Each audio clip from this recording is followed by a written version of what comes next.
নামাজ কলমা তো ছেড়ে দিয়েছো, এর কারণ এটা নয় যে তুমি বেনামাজি।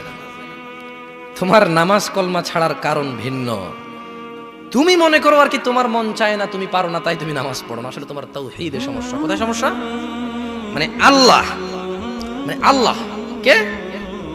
আল্লাহ তিনি যে তোমার হিসাব নিতে সক্ষম এবং তিনি যে তোমার হিসেব নিবে, তুমি এটা পরিপূর্ণভাবে বিশ্বাস করো না, তাহলে তো তুমি নামাজ পড়তে। তুমি মনে করো আর কি তুমি নামাজ পড়ছো না, তুমি গাফেল।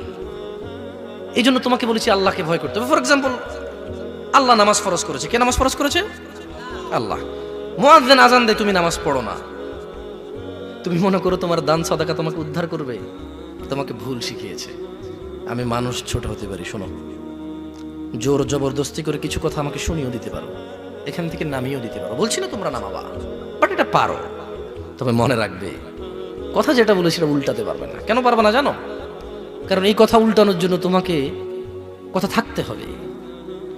মনে রাখবে, তোমার দান সাদাকা হিসেবই হবে না। তুমি কি মনে করো হিন্দু লোককে আল্লাহ প্রশ্ন করবে কিয়ামতে, এ হিন্দু, এতগুলা বুতকে পূজা করছিস, ঠিক আছে বল নামাজ কেন পড়িসনি? ও তো মুশরিক। বুঝুনি মনে হয়? এটা স্কুল, এখানে আমি পড়ি না, আমার কি পরীক্ষা হবে? বুঝে দিতে পারিনি মনে হয়।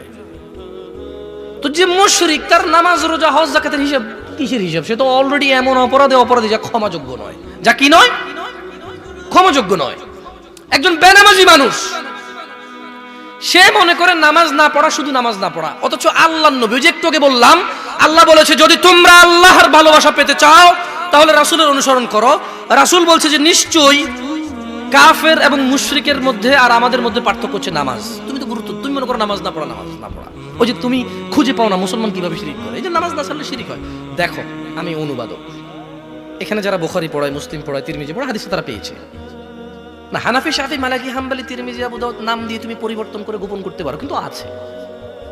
ফয়সালা তো আল্লাহ করবে যে এভাবে হয় নাকি সিস্টেম, ইসলামকে বিভক্ত করা এবং কিয়ামত দিবসে রাসূলের অনুসরণের বাইরে কোনো অনুসরণের হিসাব নেওয়া হবে কিনা, সেটা তো আল্লাহ ফয়সালা করবে। আমি আর তুমি এখন